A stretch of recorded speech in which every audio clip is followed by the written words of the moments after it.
Halo, terima kasih kamu sudah meluangkan waktu malam ini untuk duduk diam sejenak. Aku tahu hari-hari kadang berjalan terlalu cepat. Langkah-langkahmu mungkin terasa berat dan pikiranmu belum sempat beristirahat. Tapi di sini kamu nggak harus melakukan apa-apa. Cukup rebahan, tarik nafas pelan dan izinkan aku menemani kamu sebentar.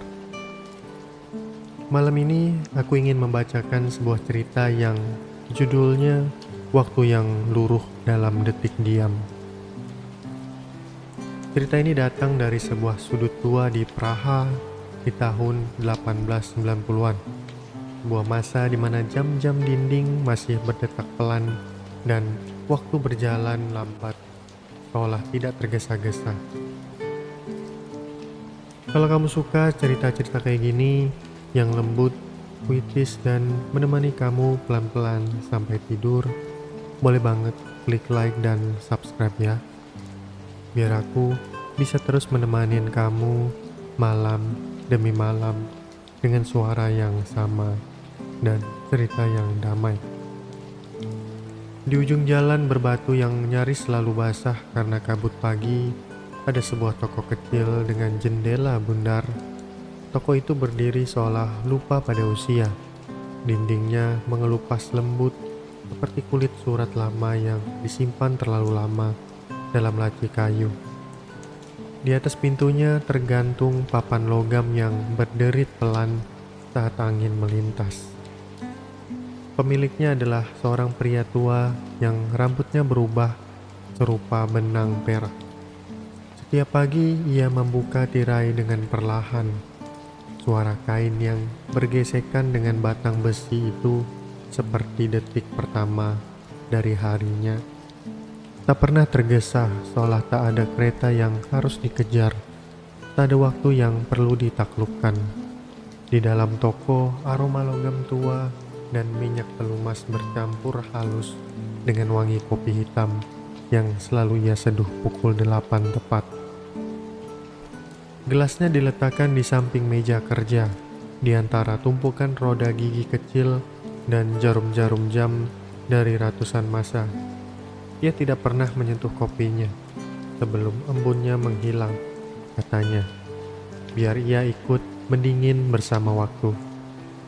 Toko itu sunyi, tapi bukan sunyi yang menyedihkan, lebih mirip seperti halaman buku yang belum dibuka, penuh kemungkinan.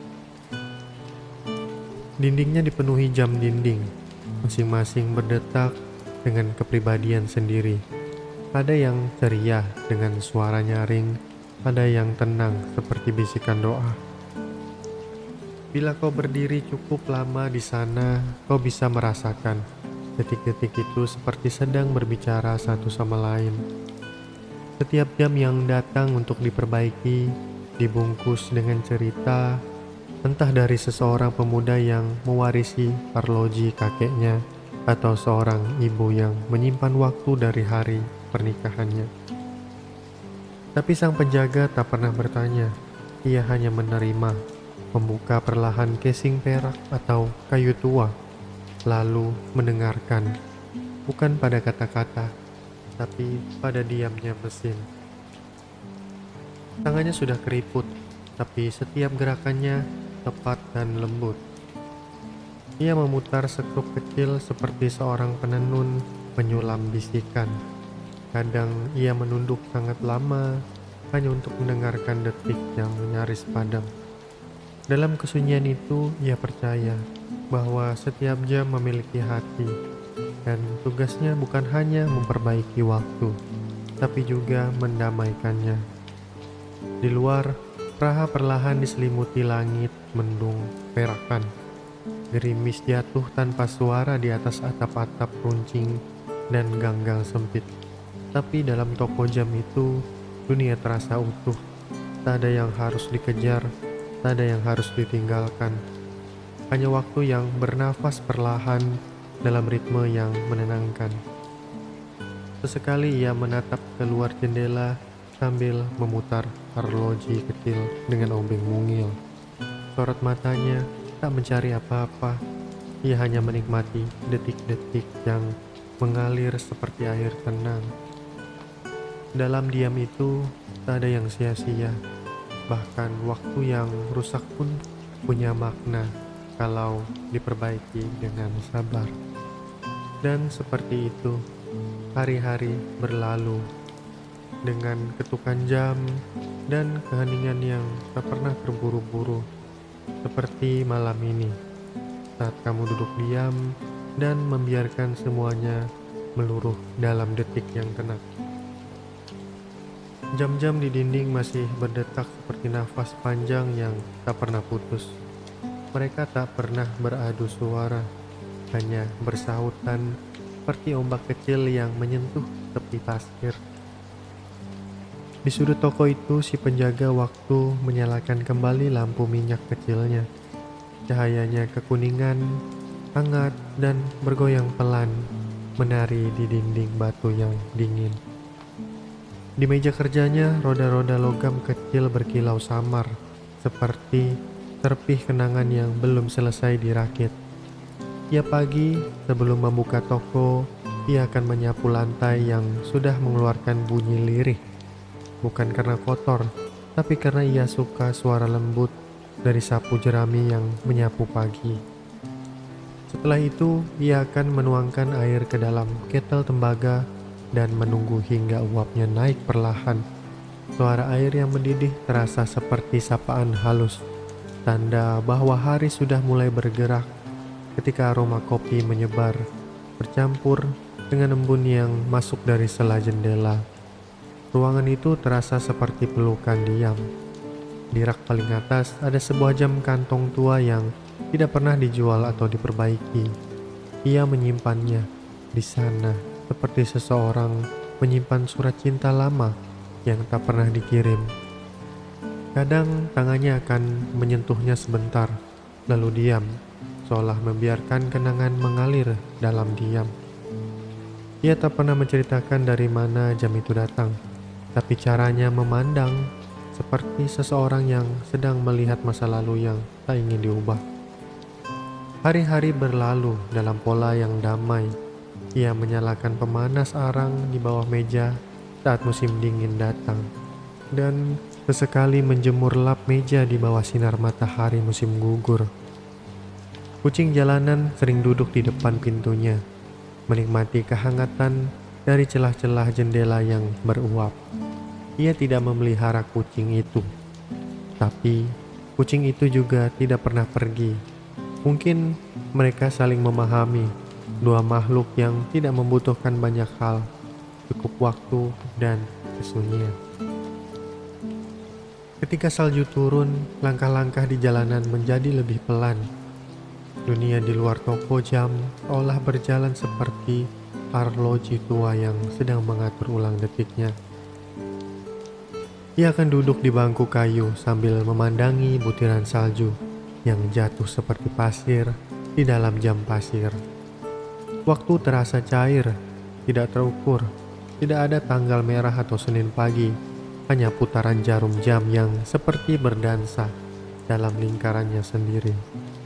Kadang ketika hari mulai petang dan langit berubah menjadi warna biru gelap yang tenang, ia akan menyiram tanaman kecil di ambang jendela. Bunga lavender dan rosemary yang ia tanam di kaleng bekas teh sudah lama berhenti mekar, tapi ia tetap merawatnya dengan sabar. Katanya, meski tidak berbunga, mereka masih tumbuh. Seperti hati yang memilih diam tapi belum berhenti berharap. Ia menyukai suara angin yang bertiup melewati cerobong, menimbulkan desis pelan seperti bisikan. Saat malam mulai datang, ia akan menyalakan lilin-lilin kecil di rak depan. Cahaya mereka menggantikan matahari yang tenggelam dan membuat bayangan jam di dinding memanjang pelan. Semua terasa tertata bukan karena harus, tapi karena memang begitulah waktu bekerja di tempat itu. Lembut, sederhana, dan penuh perhatian. Di sudut dapur kecil ada bantal bersih yang selalu ia letakkan di dekat tungku. Bukan untuk tidur, tapi untuk bersandar sejenak sambil menunggu kopi sore yang perlahan dingin. Bau bantal itu seperti kain linen yang dijemur di bawah matahari, hangat dan sedikit berdebu, tapi menenangkan. Di atas meja dapur ada toples gula, beberapa lembar surat lama, dan jam kantong yang belum selesai dirakit. Semuanya diam, tapi terasa hidup. Saat suara lonceng gereja berdentang dari kejauhan, ia akan duduk diam, mendengarkan. Dentang itu mengisi toko seperti gelombang kecil yang merambat perlahan ke semua sudut. Ia tidak menghitung jumlah dentangnya, tidak menandai waktu seperti orang kebanyakan. Ia hanya mendengarkannya, membiarkannya berlalu seperti daun yang hanyut mengikuti arus air yang jernih. Ketika malam benar-benar datang dan langit di atas Praha berubah menjadi hamparan gelap dengan titik-titik cahaya jauh, ia akan mematikan lampu satu persatu. Dinding toko pun tenggelam dalam bayangan-bayangan yang menenangkan. Di luar, suara langkah-langkah terakhir terdengar samar, lalu hilang. Dan dunia kembali diam, seperti awal mula waktu. Begitulah harinya berjalan, bukan untuk mengejar apa-apa, bukan pula untuk mengulang. Hampir mengalir bersama detik demi detik yang lembut, seolah waktu sendiri sedang beristirahat. Malam di Praha turun dengan pelan, seperti tirai peludru yang ditarik perlahan-lahan oleh tangan waktu. Di dalam toko jam yang sunyi itu hanya cahaya lilin yang tersisa, bergoyang kecil di antara bayangan. Suara detik masih terdengar lembut, konstan, nyaris tak terasa. Seolah waktu itu sendiri sedang berusaha mengecilkan suaranya, agar tak membangunkan siapa-siapa. Dan di tengah keheningan itu, segalanya terasa jauh, tapi juga akrab. Penjaga toko itu duduk di kursi kayunya, membiarkan punggungnya bersandar pelan. Tangannya sudah berhenti bekerja sejak beberapa waktu lalu. Tidak ada lagi roda gigi kecil yang ia putar. Tidak ada kaca yang perlu dibersihkan. Hanya dirinya dan suara jarum jam yang terus berjalan, menandai detik-detik yang tidak menuju kemana-mana. Seperti nafas yang turun, lalu diam sebentar sebelum terangkat kembali. Angin malam menyusup perlahan dari celah jendela tua, membawa serta aroma musim yang sedang berganti. Aroma tanah basah dari jalanan batu bercampur sisa wewangian lavender kering dari jendela dapur. Semua rasa itu perlahan menguap, seperti kenangan yang pernah hadir tapi tak memaksa untuk diingat. Mereka hanya lewat sejenak, lalu pergi dalam diam, dan si penjaga waktu membiarkannya begitu saja. Lilin yang menyala di atas meja mulai mengecil, api kecilnya merunduk seperti tubuh yang perlahan rebah karena lelah. Cahayanya bergerak tenang di dinding, lalu memudar seiring waktu. Satu persatu jam di dinding pun berhenti berdetak, bukan karena rusak, tapi karena mereka seolah tahu inilah saatnya untuk diam, untuk tidak lagi menghitung. Di luar jendela, kabut malam turun, menyelimuti kota tua dengan kelembutan yang tidak bisa dijelaskan.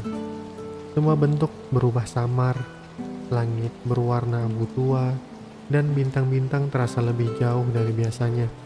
Tapi bukannya membuat sepi, semuanya justru terasa lebih akrab. Seperti dunia ikut merunduk, ikut membisikkan, sudah malam, sudah cukup hari ini. Ia mematikan lampu minyak terakhir, lalu berjalan perlahan ke belakang toko. Langkahnya ringan, tak terdengar, seperti bagian dari lantai. Di pojok ruangan ada bangku panjang dan selimut tua dari wol tipis. Ia duduk lalu berbaring dengan hati-hati, seperti menghargai suara keheningan yang sudah tercipta. Nafasnya tenang, teratur, tidak tergesa, tidak ditahan, hanya mengikuti irama malam. Di atasnya, detik terakhir dari jam kantong yang belum selesai diperbaiki akhirnya berhenti. Satu denting kecil, lalu sunyi. Dan justru dalam diam itulah segalanya terasa penuh. Tak ada yang harus dikatakan, tak ada yang harus diselesaikan, hanya diam. Dan waktu yang akhirnya memejamkan matanya. Dunia terasa berat, tapi bukan karena lelah, lebih seperti selimut yang hangat dan cukup. Tidak sempit, tidak menggenggam, hanya cukup. Seperti nafas terakhir sebelum tidur, bukan karena terputus, tapi karena memang waktunya berhenti. Untuk membiarkan tubuh jatuh pelan-pelan ke dalam tenang yang dalam. Bayangan dari cahaya terakhir lilin bergerak seperti bisikan di dinding, lalu padam. Toko jam itu untuk malam ini tak lagi butuh waktu. Semuanya telah selesai, bukan karena sempurna, tapi karena cukup, karena damai, karena pelan. Dan akhirnya di antara semua detik yang sudah dilepas dan waktu yang sudah luruh, sang penjaga jam pun tertidur, sunyi bersama dunia yang ikut rebah. Dunia yang tidak lagi mengetuk pintu, hanya ada hembusan angin dan cerita yang ikut memejamkan matanya. Terima kasih sudah menemani malam ini. Kalau kamu belum tidur, tak apa, kita tak perlu buru-buru. Tapi kalau matamu mulai berat, biarkan semuanya tenggelam perlahan. Dan kita pun tidur bersama dalam diam.